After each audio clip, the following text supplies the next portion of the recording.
All right. Well, welcome everyone.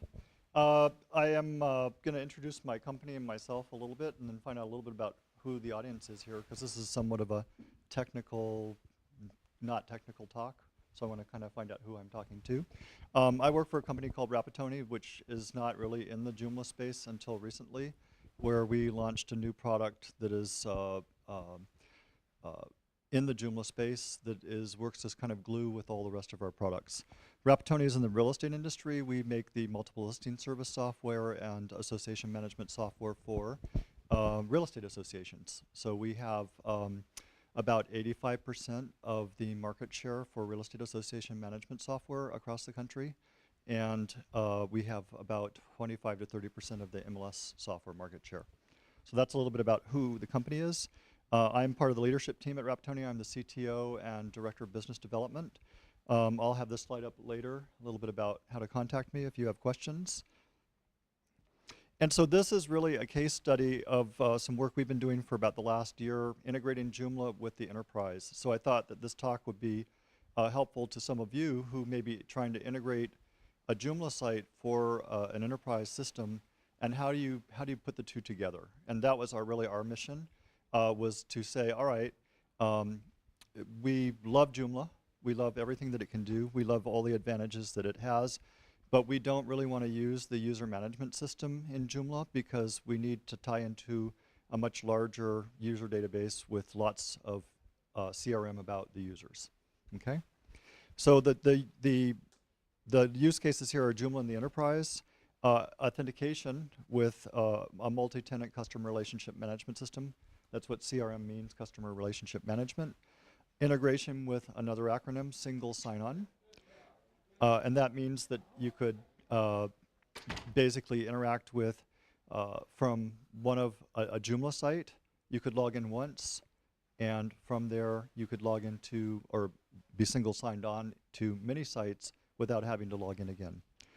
We'll talk a little bit about integration with the CRM data, the data in the host system, customer relationship management system.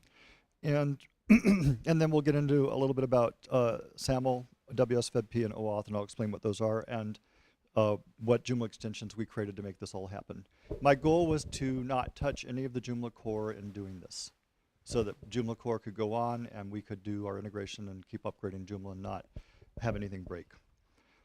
All right, so let's talk about Joomla in the enterprise and what the story is. So the goal of this was we wanted to have a, in the back end of this, we have a customer relationship management system with tons of data about real estate agents in the country, more than anyone else has we know about these agents. And that allows local real estate associations to manage their membership. So there's about 1.5 million people in these membership systems across the country. Goes between 1.5 million to 2.5 million, depending on whether we're in a recession or not. And we have a deep 40-year-old back office system we've created for these people, and it's been tailored over the last 40 years specifically for the real estate vertical. So very few of our competitors have been able to figure this out because we've been doing it for so long. Then we have Joomla and all of its extensions. No need to tell this crowd about what that is. And what we wanted to do was allow the real estate agent to log into a portal Joomla site once at the beginning of their day, and from there be able to hit every other real estate website they needed to hit without having to log in. Real estate agents use a variety of tools during their day to do their job. They have to log, and all of them require a secure logon. So for real estate agents, they may have 15 different sites they have to go to get their job done, all of them with different credentials. And you can imagine the nightmare of keeping those people happy and logged in. So what if they could go to one site, log into that site once, and from then on just click buttons to go to all those other sites without having to log in again. And that was the goal of this project. That was one of the goals. The second goal, which was really important to these real estate associations, was we wanted a very user-friendly and information-centric portal for our members to come to so we could basically connect with them. And after Joomla 1.6, when we got a much richer access control system, that really was what allowed this product to exist. Because prior to that, we couldn't have provisioned content and features based on the type of member that we're having login. So our system actually uses the member type coming from the the customer relationship management system, and brings a bunch of that data into Joomla so that we can provision content specifically based on the type of member they are. All right, so let's look at, first of all, what this might look like live. So I could show you slides, but I'll just go to a live site here. So just a simple Joomla site, a nice little Joomla Arts template that we've modified. And I'm going to log in. Now this, you can see, is not any Joomla login that you've ever seen before. This is actually a secure logon system using RSA adaptive technology behind the scenes. So our little plugin has actually taken the user out of the Joomla space to a completely different website to log in. So I'm going to log in here.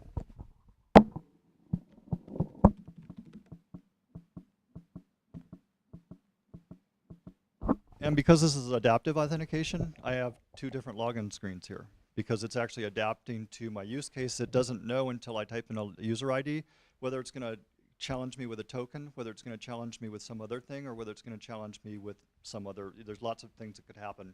So it needs to know what user I am first before it can actually challenge me with the appropriate challenge.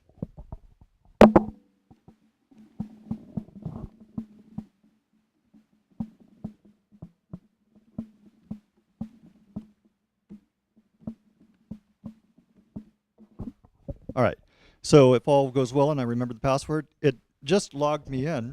It's returned me to the same page I was on. That's obviously a Joomla option, but it knows who I am.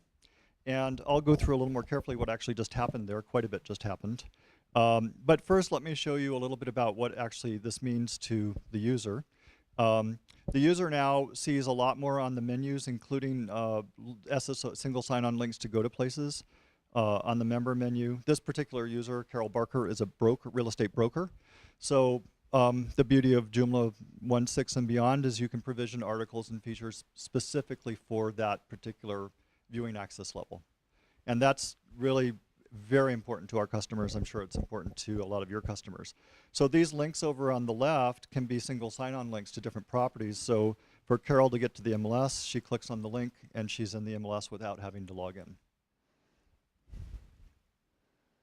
So there's her MLS dashboard and any other SSO links. We have a lot of back office features that we've written over the years. So one of the nicest things we do is we allow Carol to go into what we call her My Membership links. And these are all single sign-on links to go to all these different, so she can see and edit her profile. She can go in and access all of her accounts receivable and pay off bills and all of that. She can see all the classes she's taken online. All of these things basically integrate through single sign-on to another system. So we're actually running two websites at once here. We can run that in several modes, and I'm going to jump back to my PowerPoint just to make sure I'm staying on track here. Let me just give an example. This is an example of we're actually going to pop a window. You can see these really long, nasty URLs running at the top of the screen. Those are all the single sign-on links. So this is Carol editing her profile. And it's just a window into a back office system that exists. That's one way to do it. Another way to do this, again, the magic here is single sign-on, not presenting a web page. But we had to do this. This is not our preference. Our preference is to frame in the older technology. I'll give you an example of framing. So here is basically just taking a Joomla site, doing an iframe. This iframe is actually running as SSO and showing a list of classes. And that was the original dream for this until about the middle of this year. Microsoft released a maintenance patch for IE9 and broke all of this. So you can't do cross-domain scripting with Microsoft IE9 right now. We have to now actually do something really magical with our SSO link to actually get this to happen, and we're working on the fix for that. So we actually have to create 2 sessions for this instead of 1. It's kind of ugly, but in the meantime, we can pop windows. This is looking at an older technology, these screens, these frame screens. And another trick we learned here, which might be helpful if you ever get into this business of basically framing another site, is we took the engine that creates this inner frame site and we put some new parameters on the URL to control it so that we can turn on and off the headers and footers and restyle it to actually fit into the Joomla site so it looks like it's one site. You guys know it's a frame within a frame, but the average user wouldn't figure that out. Question? That app is something that you control and maintain? Yes. Oh, okay. Yeah. Yes. However, our customers do too. So we give our customers access to this app to use on their website as well, so they get to take advantage of all of our new framing switches that we added. And it's all stylable as well. So that's the coolest way to do it in the old technology. Now I'll show you an example of the new technology. All of our new services are all written as basically, this is a different site, different URL. And I'm just exposing a public view here of a calendar. This page is embedded with JavaScript, which is our preference to do this. No cross-site domain here because it's actually the same page. And this is a calendar feature off of our newer technology that presents a calendar and it's embedded in the page, so you don't have to worry about all the nasty things that iframes give you, which is nasty. So the scroll bars and everything else, and then if you lay out the page, if the page needs to expand, it can. So all of our newer systems all use embedded technology. All these individual modules that we create actually use embedding technology rather than requiring an iframe. So if you're going to do this, I would definitely recommend you use embedded technology and not iframe technology. All right, so back to the story here. So what we're doing here is we've got single sign-on is now, we have a session, a portal session behind the scenes, what we call a portal session, which is maintaining the state of the user. So anytime they click a single sign-on button, we actually do a call back to our single sign-on server, make sure that the session's still current, make sure the user is still good, and then we can issue that token moving forward to whatever site we call.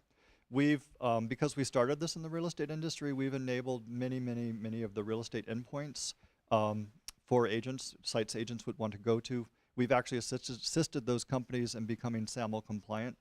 SAML, if you don't know, is this the security access markup language for the web, co-created by a friend of mine, Eve Mailer, and a couple of other people. And it's how the web basically allows you to access multiple domains and trusted relationships. So all the behind the scenes here is through a technology called SAML, or Microsoft's variant of SAML, which is called WSFP, or a more recent version with some changes of the same old thing, which is you guys know as OAuth. All of that is basically passing trusted tokens around the web to allow you to access multiple properties at the same time with a trusted user. So that's the sort of the story for the agent. They go in, they see custom tailored content to who they are, and they can go to different websites where we've already established a trust relationship. Okay, any questions on that so far? The beauty of this is that all of this is, Joomla doesn't care about any of this. So we're just using the same old user record, and if you want to extend that user record, which I'm social with Community Builder with Kanina, you can. We don't care because we're using the base user record in Joomla just as it came out of the box. And that was a big goal of mine. I did not want to be customizing every instance of Joomla for this. So I can have one of these sites up and running in about a week for a customer. And so it's really important to be able to do this quickly. And we have a huge customer demand for this. Once we rolled it out, everybody seems to want it. So let's talk about what really actually happens under the covers. Let me get back to my PowerPoint, make sure I covered my slides.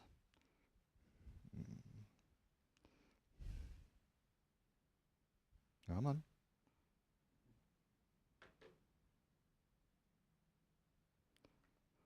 If you pull the deck, I actually have these slides in the deck so you won't lose your place. All right, so now what actually is happening here with this authentication with a multi-tenant CRM? Okay, multi-tenant means that our same software set for our customer relationship management system actually handles multiple tenants at the same time. It's a true multi-tenant system, which makes life a lot harder if you're doing things like single sign-on in some cases. So the first thing that happens is, I'm going to take you through the request chain, which most of you won't care about, but some of you might, so I'll just go through it quickly. So there's a service provider, which in this case is Joomla, right? So Joomla is what we call the service provider, or the website that's providing some use to the user. We call it, in this world, an SP or a service provider. It passes something, a request to what's called a federation provider, and asks the federation provider, let this user log in. Federation provider says, I don't know who they are, but I know someone who does. So they ultimately pass the token, a request token, to something who's going to provide the identity or the IDP, identity provider. So we're chaining up to someone who finally can authenticate this user. This is really important because in the future of the web, and with the Obama administration's initiative for single sign-on nationwide and single identity, most of you are going to face this problem in 2 or 3 years. We're about 5 years ahead of the industry with this. You're going to find that all of your users are going to want to log in with their live Gmail, Facebook, LinkedIn, or whatever account to all websites and use these same kinds of single sign-on features for the future, including consumers. So this is really a technology that we're leading in kind of a private industry effort right now, but it's going to become very public over the next 5 years. So, and these steps, these chains of IDPs and FPs is really how this is all done. So in this case, the IDP was our software. And you'll see in a moment that we're making provisions so it doesn't have to be our authenticator that's actually authenticating the users. Then the IDP authorizes the user and sends the token, so now we know the user is who they are. That's what the whole purpose of the IDP is establishing identity. And it sends the claim back to the FP. And the reason we have this FP step in the way is we now map that user with all the rights out of the customer relationship management system and give a bundle of rights back to Joomla, who doesn't know anything about this user at this point, right? And when a user lands back on Joomla, it lands back on Joomla with a bundle of goodies. And we actually create that user on the fly in Joomla, or if the user record already exists, we update that user record on the fly. You see the beauty of this? No synchronizing back-end databases, which is how the Joomla community has done this in the past. They've actually synchronized the back-end databases, and that was fraught with peril. So let's move on. So with the way, this is the original sketch we did on this, on my whiteboard. This is actually the technology. And so this is actually how it works. So underneath it all is your CRM. We have 2 products here, the old product and the new product, because we're migrating.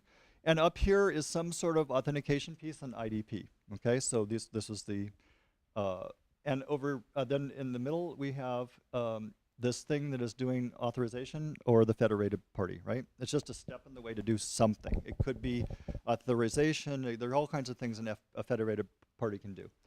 And then we've got the user at a Joomla site. We don't know who they are or what they can do, and this is the flow it goes through. And so Brian comes along, we authenticate Brian, we authorize Brian, and then we bring them onto the site and we give that site a bundle of goodies. And now we know that Brian can go to all these different internet, we have 26 different features that they can get through that, 26 endpoints, a store, SSO to, we have 35 partners that we can actually go to single sign-on. And then if we change the IDP to Microsoft or Google or whatever, we'll have a pull down with choices for our customers to configure. Then they can go to everywhere, right? Because a lot of people trust the Live or the Gmail login. So the agents will be able to log in and not only access real estate properties, but they'll be able to access their Facebook account, their Office 365 account, their Google Docs account, all without having to log in again. So that's really important to our customers. Single sign-on for the web. The founder of our company's vision for this is you'll log in essentially to the internet, right? Period. And that's really the Obama administration's initiative. Is this the insecurity of having users have passwords for every single site is a security nightmare. It's exactly the opposite result of what you actually want to have happen. It makes things less secure. Because what do we all do? Unless you're crazy like me and you actually maintain different passwords for every single site, we all use the same password for the same site, right? All right, so that's kind of how it works. Now, in Joomla, which is probably more interesting to you, this is actually what we do. We take, and it doesn't matter what it is, but the goal here is you take something out of your customer relationship management system that's important to you. In this case, what was important to us was the type of member they were. And we mapped that topology into the Joomla groups. And I really, really love the way Joomla does these groups now, because I can map exactly what I need in the topology for my customer and create a group for every single thing I want to know about that customer. And I can actually make it hierarchical. which is the way our database is structured anyway. So it's fabulous. So we map it into the groups, and then of course, if those of you who are Joomla administrators, you know that you can then map those groups into viewing access levels. All right. So let's talk about integration with SSO. All right. So we've got a single sign-on, and there are flavors of that. All this is sort of the flavor of the token, and with OAuth, they've added an extra kind of weird workflow that's actually kind of useful. So all those funny words are just basically ways of crafting your token, and so that you can set up that trust relationship. In fact, the Microsoft WSFP token is actually a sort of a Microsoft's wrapper around a SAML 1.0 token. So it's, anyways, and OAuth is kind of a variant of that. Access to other systems, we've talked about that, getting to other systems. Claims or tokens pass trust and ID information. Who knows what a token does not pass? It's really obvious. What should never be in a token? Password, right? Because you've got the trust relationship between the two systems. You never want a password information to go. You want to be very careful what kind of identity information you send in a token if it's not encrypted or secured, right? So if you're doing this and you've got a developer working for you and writing this code, make sure that you're not passing things like social security or anything in that token. That's because it's just a token. I can sniff it right out with Fiddler on the web and see exactly what's in there. So you don't just because it's wrapped in a token doesn't mean it's secured, all right? So you want to have some good security in there if you care about what's in that token. Yeah, but the guy that developed this with me was employee number 7 at VeriSign, Peter Williams, who I have to thank for helping me with all of this. You don't want to no. Anyways, so but what's really cool about this, and what the takeaway for you guys is, if you have a single web sign-on link on a website, and you want to get that user into another website from your website, you can pass not only the fact that you trust that user coming in, but you can pass a bundle of goodies about that user at the same time. And that's extremely powerful in our industry, so that we can have an agent log into the portal system using Joomla, log in, single sign-on into the MLS, go to the MLS, click on a listing detail page, click on a single sign-on link on that listing, and go right to the lockbox page for that listing and see all the lockbox and showing information for that specific listing, and all that information is passed through the token, so the agent didn't have to do any of that themselves. It took them right, so we can actually send the lockbox or the property information in the token, okay? So that's important if you're doing single sign-on. Don't just leverage the identity, leverage other things as well, and you'll have a lot happier customer. All right, so we've talked about integration with the CRM data, framing, popping new windows, embedding, data sharing, and extending components. So one of the things we did that is also our customers love is we took a simple thing, and those of you who do development, this is really pretty easy. We took JCal Pro, something that everybody here hopefully has looked at. It's a wonderful calendar feature. Out of the box, we took JCal Pro, we created a class, and we wrote a little bit of JavaScript behind the scenes and a little Joomla HTML, custom HTML module, right? Just a little bit of JavaScript. And if they essentially put a tag in their article, or in JCal Pro, we created a custom field for it, with an event ID, it actually maps this button and creates the button and maps it back directly to the registration link in our backend management system. And that just saved the user from having to type about a 200-character long single sign-on URL. So they love this kind of little feature. So this is just another little integration of taking a Joomla. I want to take as much Joomla out of the box and Joomla extensions out of the box and do as light touch integration as possible. And this is another little example of doing really light touch integration and getting a lot of value out of it. All right.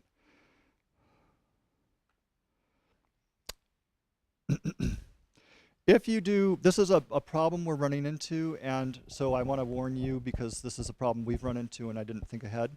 Some people want to use newsletter features that are Joomla newsletter features. And there's some really cool Joomla newsletters where you can basically install a component and it will let you pick some articles and pick some users and email out an article to those users, or a newsletter out to those users, right? what happens if you don't have all your users on the system because they haven't logged in yet? Because we're provisioning these records on the fly. Then that's not going to work too well, right? So one of our customers said, well, we have 30,000 users, but we think only 10,000 of them will log in during the first 6 months of use. How do we reach the others? And that's going to force us to do a data share with Joomla to do this, right? To get the users populated minimally. So that's a bummer for us because we hate data shares. We do data shares all over the country, massive data shares, moving millions of records every 15 minutes. It's a nightmare. So we were hoping to avoid that, but we may not be able to. So something to consider if you're getting into this. And let's see here. All right, so we talked about all of these features, embedding.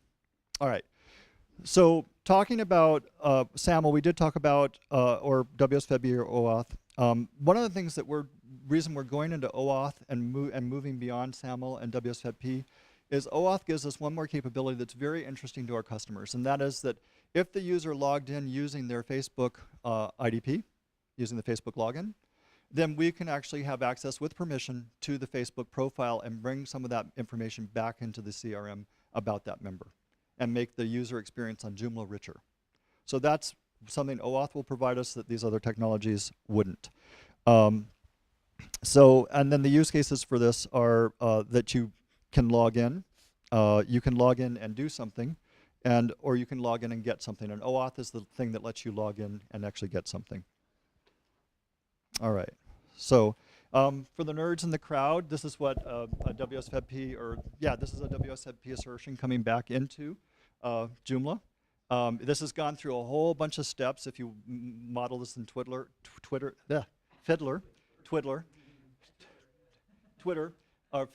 you'll see here where it's decoded. You'll actually see that we're passing back. It's very straightforward. We're not encrypting this, right? We chose not to.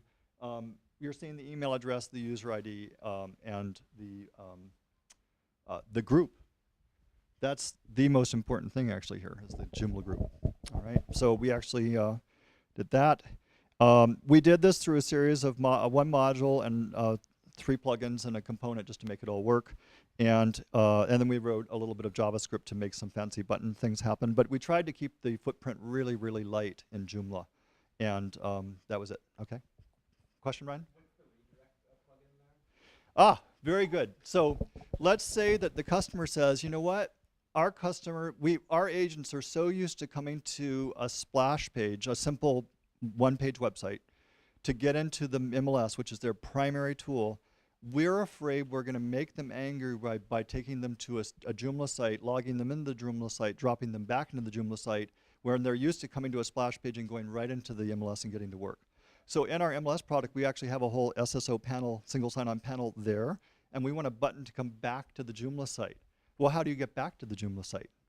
You have to have a plugin in Joomla that allows Joomla to accept a third-party token to log in. So Joomla is now SSO enabled, right, from another property, okay? So that's what that was. Good question. So those are the different things. Here's just an example. It's nothing really to see here, except when we configure these, this is actually the thing that does most of the work. This is a little plugin that does the authentication. You can see here, it's pretty easy for these implementations to just plug in these URLs to actually handle all those steps. We tried to make our implementation's life really easy, and so we did. And it makes this really easy to set up per tenant.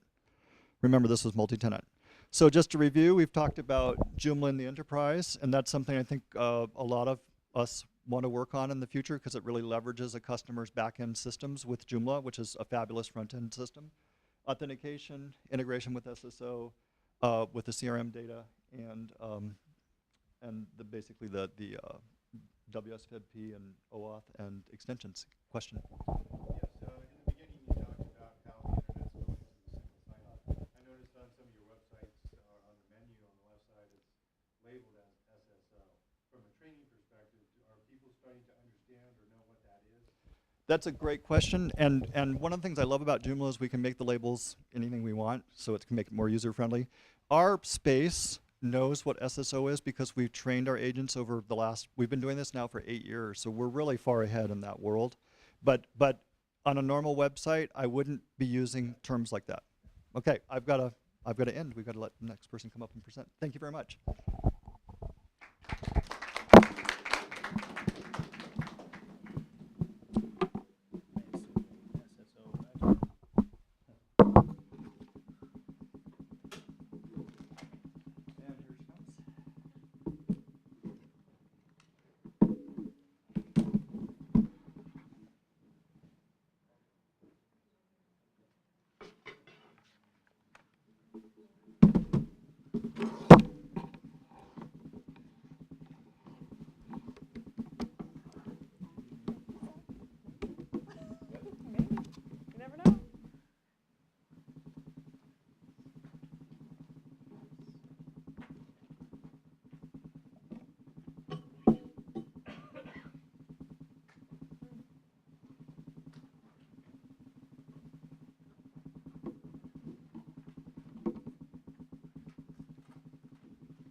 Joomla and youth. Youth. But it's not showing up on my machine, so it's kind of hard to figure out where it's at.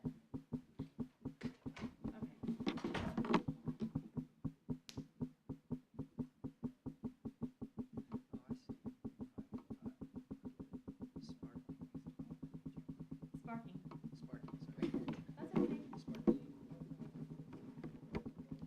Sparkling would be fun, right?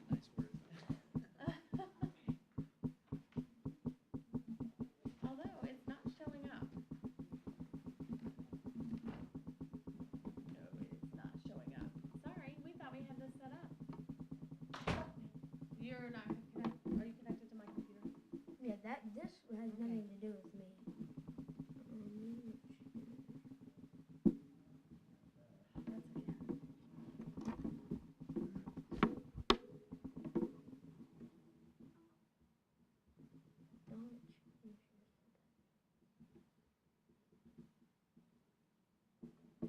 Plug it in now.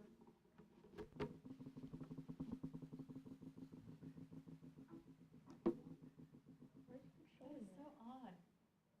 Anybody got any ideas? We're welcoming help here. It froze. It's not froze. It's not showing this on the projector. It's like clear view only. That's wiping out all my.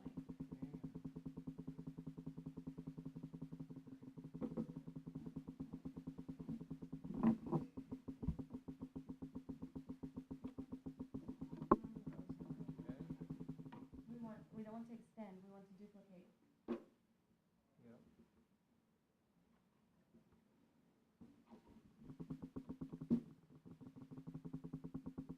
The PowerPoint to me isn't so important because one thing that we say in 4-H is death by PowerPoint. And so I have had death by PowerPoint already. It's Sunday. And youth could care less about PowerPoint. They want to do fun and engaging and exciting things. So the PowerPoint isn't so important to me, and I didn't do a really informative PowerPoint because I want you to pay attention. It's not important. I'm going to go ahead and get started. My name is Amy Patillo, and I work for CRM Integrations and the University of Missouri. I am the 4-H youth specialist at the university. I cover 5 counties, and as part of my job responsibility, I do statewide programming, and that's how I met Cade. In March, this is Cade Reynolds. He's a 4-H'er in Missouri. He's actually in St. Genevieve County, which is not one of my counties, which is like 12 counties away from me.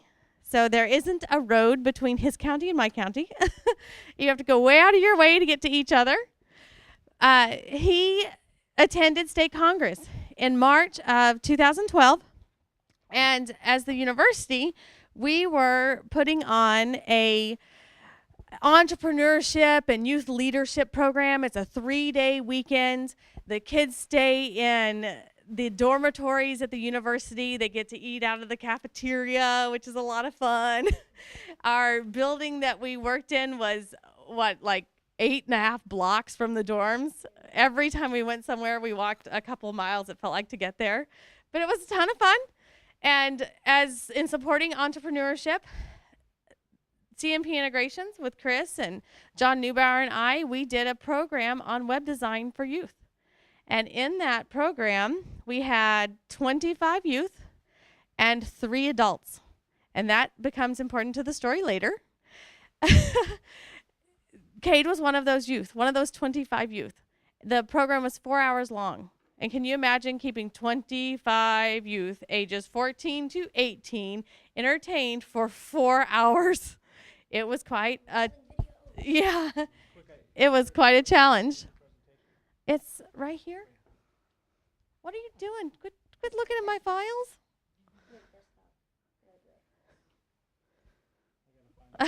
Okay, and so where was I? Okay, so 4 hours, and we started out, we were building a blog site, a Joomla blog site. We had already done the Joomla install, but we took them through the Joomla install so they could see that happen, and it happened very, very quickly. And then we brought up their sites with the help of Cloud Access. They gave us 30 sites, 30 youth sites to work with, free of charge for 90 days, with the opportunity for the youth to take those sites on at a later date. We made a blog site. They installed a 4-H green template, because if we had a PowerPoint, which is coming up, the clover is our emblem for 4-H. And they installed I Love 4-H license plate, Missouri license plate on there. So they had some graphics they installed. They changed the header. They added 3 blog articles that we already had written, and they named those articles. And okay, we good? Quick interlude. The way this is configured, it's not going to allow us to display it, okay? So you're going to just be going through paginating the slides, but you can at least see the content. Well, that's not fun at all. Well, what choice do we have? Okay. Okay, so I got this. You got it. I got this. Thank you. Okay, so we already introduced ourselves, and here's my backup band behind me here performing for you. This is Cade Reynolds. Just to step back for a few minutes, we made this all possible because CMP Integrations, including myself and John Neubauer and Chris Nielsen, we did all the training that day. We did it Skype. We did it any way we could get it out. And Cloud Access donated our sites for us, which was really, really, really, really, really cool. The University of Missouri, of course, supports all my time and efforts, and the getting the kids there, and the organization of the event, and the venue at which we had it, and the university campus. And then for 4-H, they are the clover, the 4-H clover. What is the clover? The H's. Head, heart, hands, and health. Yeah, head, heart, hands, and health. That's what our 4-H's are for.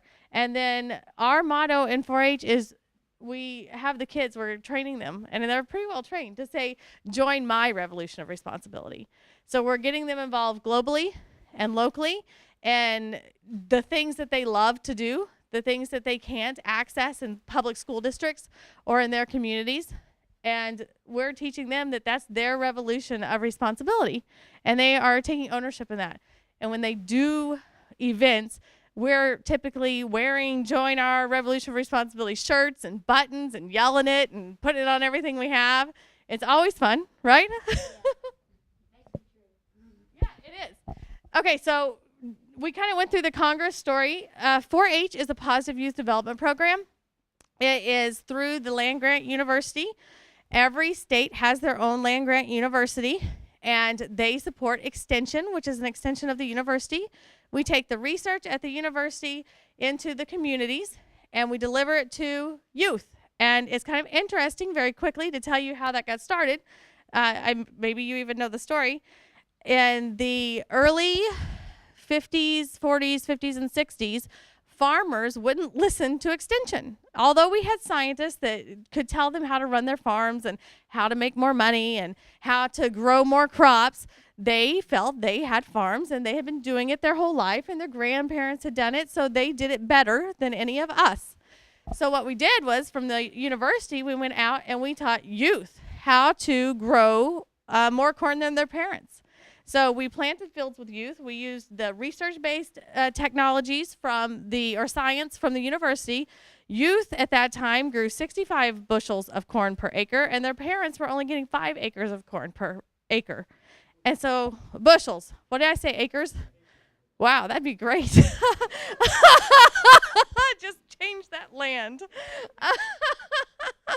And so the parents were like, oh, Johnny is 8 and his crops did far better than mine. Maybe these people know what they're listening to or what they're talking about. We should listen to them.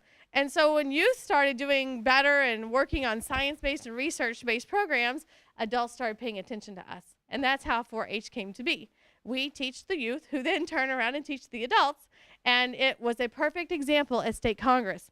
Our 25 youth outperformed those 3 adults in that room by light years. Light years. It was almost frustrating to youth because some of them couldn't sign on to their computers. It said advanced web design. Do not sign up unless you have advanced technology skills. And we had adults who spent the first 15 minutes of our class time, every time we took a break, trying to log back into their computers. And youth are sitting here like, oh, come on, guys. So we had to abandon the adults and just move forward without them. And after an hour, Cade is here because after an hour of instruction, a very limited instruction in Joomla, he left his computer and started wandering around the room. And it wasn't because he got bored. I wish we could see better. Can you pick yourself out, Cade? That's him. Right there. Just like it is now, right? It's your signature. But Cade got up and left his computer. And he started wandering around the room and helping other youth and adults. And it was really, really, really awesome. And I was like, why am I up here anymore? Because Cade could have taught the rest of our presentation for the next 3 hours. It was the most amazing thing I'd ever seen. And I talked with him a little bit afterwards, and he was like, this is awesome. I want to keep my site. How do I get my site? So we talked to him, and, he just never progressed any further. And I think the story changes because we're here, right? Has your story changed after coming here? Your story about coming to State Congress and Joomla, has it changed since coming here? So tell them, over here where you can be on the camera, tell them about your experience at State Congress and then our plans to come here and how you feel now that we're here. Okay, so I didn't really think this is gonna happen, I should say. Like this is a really great opportunity. I didn't think I'd ever have such a great opportunity, but I'm very glad that I have. And I mean, from a youth's perspective, it's kind of good to see other youth and adults and people trying to get youth involved in these things. And my blog step, I guess, was just the first step to that for me, getting to be more involved. And I go above and beyond to get more involved with everything. So many pictures. And so at that time I was just a wild kid having some fun, just doing what he wanted to do back in the day. True that. In March. Yeah, in March. That's back in the day. And so yeah, I mean, my thoughts and things have changed since then. I really understand more about what was going on at that time now than I did then. I was just going with the flow. I mean, following instructions, having fun, especially, and just doing whatever it took.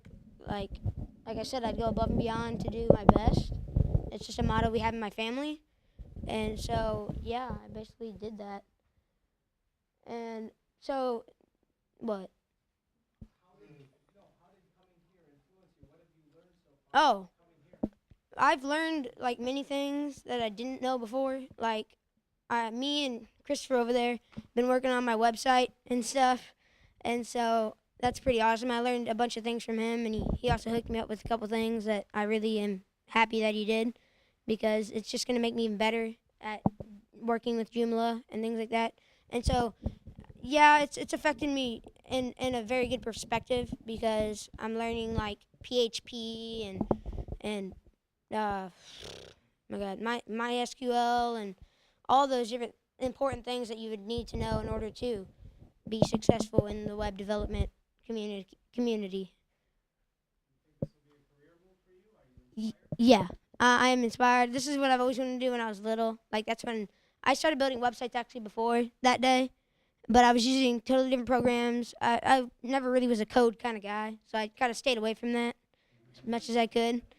So I just stuck with the program Yola for a long time, and then I was like, "Oh, Joomla, awesome! Let's see what this is." And I did some research, kind of learned more about it, and I was like, "Wow, this is so much easier than anything I could imagine."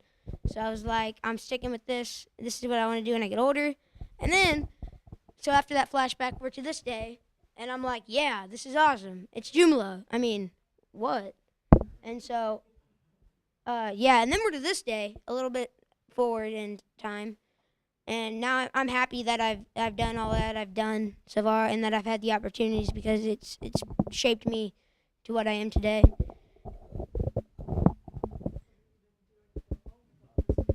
Oh my God, I'm gonna do so much. Like, I can't even think. Like, I'm probably gonna have like 30 websites up in like the next week. Just saying. Just all kinds of things. Yeah. Yeah, so you can read more about me and that.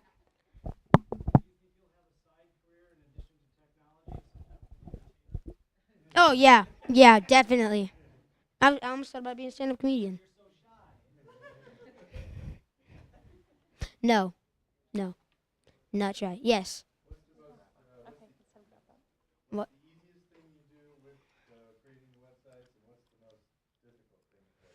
The most difficult thing for me is like whenever I'm like, whoa, I just see this in this website. I want to do it. Now, how do I do it? And I'm like, brain power. Not working. My brain just shuts down. But the easiest thing is like going to other people and asking them for help about it. And when they help me, it's awesome. And when they don't, it's kind of sad. But I mean, you kind of get above that. Yeah, with everybody else, kind of sharing ideas. It's the funnest part about it. No problem. So I guess that's it. We got our cue that it's time to wrap up, and this is the last slide. Told you I wasn't much for PowerPoints. I'm more on you guys just watching Cade get around dance and yeah, hang out with us. But the reason why 4-H is really awesome, and we're here to encourage you to go back to your own communities and engage with youth in whatever your passion is. 4-H has everything. We have more than 250 projects. I brought you our Clover. It tells about every project in here, and each project has several different units to it. There's nothing that you wouldn't want to do except maybe fencing that is not in 4-H. And the difference in us, we are focused on science, technology, engineering, and mathematics, education for youth in our local communities. So we're the people that are going to encourage them to go to college. We're getting them onto the University of Missouri campus, building resources and partnerships with people like you. It's 100% volunteer-based organization. I'm a one paid employee in 5 counties. Everyone that works in the program, I have 127 volunteers and 197 kids that we work with. So we have no budget. We have no revenue. We fundraise and write grants and things for all of our programs. But the difference is Boy Scouts and Girl Scouts and YMCA and church youth organizations, after school programs, they all have kids, and you can get involved with any of them. And if your passion is fencing, or your passion is web design, or your passion is writing, go and engage these youth. They need it. Okay, we're done. Go ahead, Cade.